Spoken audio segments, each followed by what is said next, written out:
Hello, Adrian from Oldenburg Vineyards on a crisp autumn day. I think last night it was 4 degrees, so clearly winter is coming. We're just doing a little drive around the farm here and looking at what's happening. But you know, I've been here most of autumn, and I must admit it's such a nice time of year in the Cape. I mean, everything's just been going progressively more golden. The soil's becoming that lovely, with the first rains, becoming that lovely deep red colour.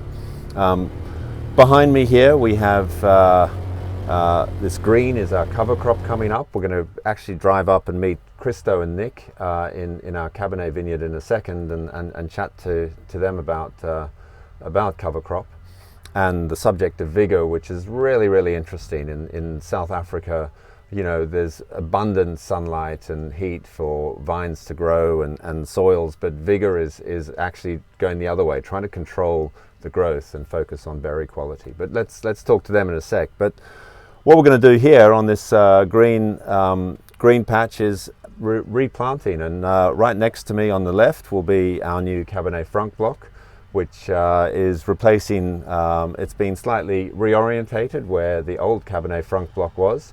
And then above it in the distance, as you go up the hill, will be our Cabernet Sauvignon. So we've done a few tweaks, and we'll sort of come back to those later in the year. But really exciting to be getting these new blocks in the ground.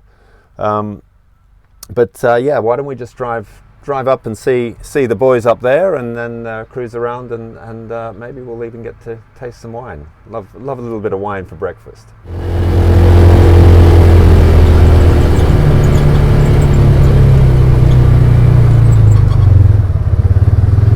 Morning.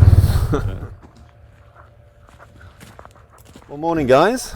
Morning. Beautiful day, isn't it? I mean, it's absolute cracker here. One of the things I think I've learned is just the importance of, you know, managing vigor. You can see these vines, obviously vigor in terms of growth, but it's over the years we seem to be continuously upgrading how we manage that vigor, and obviously you're more of an expert than me, so what are your thoughts on it? Yeah, I think one of the things is we're going to do extra to control vigor. We're planting permanent cover crop this year in this block we're standing in. So we're planting dwarf fescue. So that's a type of grass, and over the years it's going to grow its roots more into the ground deeper. It's going to compete with the vineyard with water and fertilizer, and that's going to reduce the vigor or the growth of the vines. Okay, and that's going to grow up over winter, is it? Now that it's planted? Yeah, then it's established in winter, but it grows throughout the year, and during the summer times as well, when the vineyards bud. So it's going to compete with water and fertilizer, and that's going to make an influence on the vigor of the Yeah, and what's great too is, yeah. I mean, especially because we're on a hill and on a slope here. Yeah. You know, if we don't put down a cover crop, we can get quite a bit of erosion, especially during the winter time with a lot of the soil, you know, just washing away. So this grass that we're going to plant, it's also going to hold it. It's also going to help with competition from weeds. Right. So because we've got the grass, we suppress the weeds, and we're not going to have weed growth. So. Okay.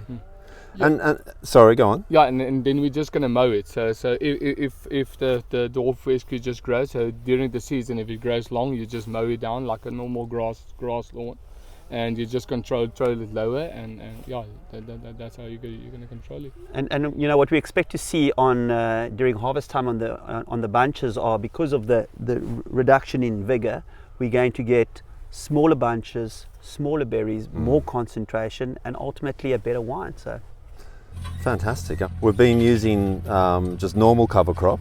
And are you planting in every row, or is it every second row? How are you doing this block? Yeah, so this block would be harvested in two different sections. So half of the block we did every row, and the other half we're going to do every second row. So now we're going to see how much competitive we're going to have between the permanent cover crop and the one with every second row.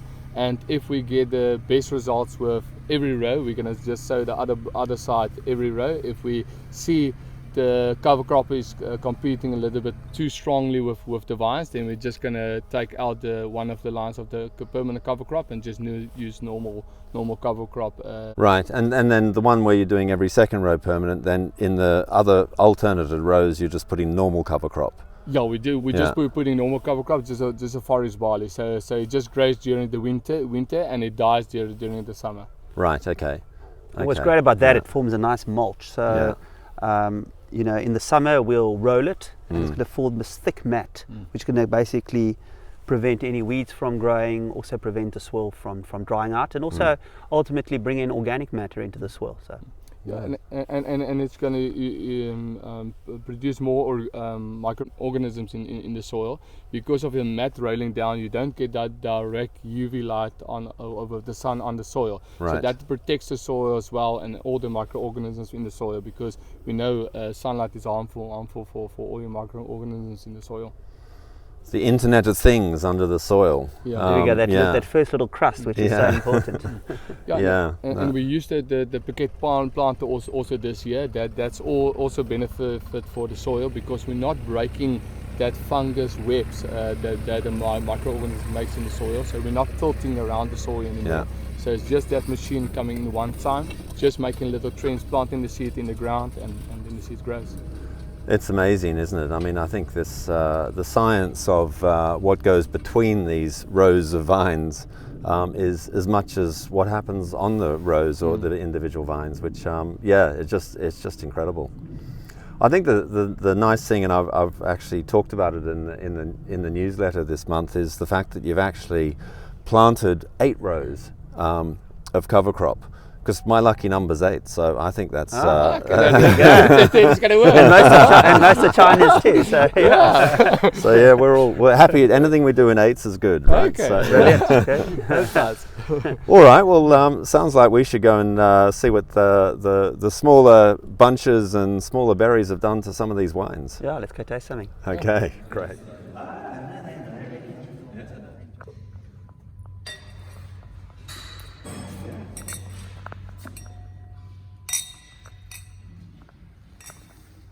So, Nic, obviously I always like this part of the video. It's the best part. We have a glass in our hand, but you know, we're talking about vigour, so tell us your thoughts.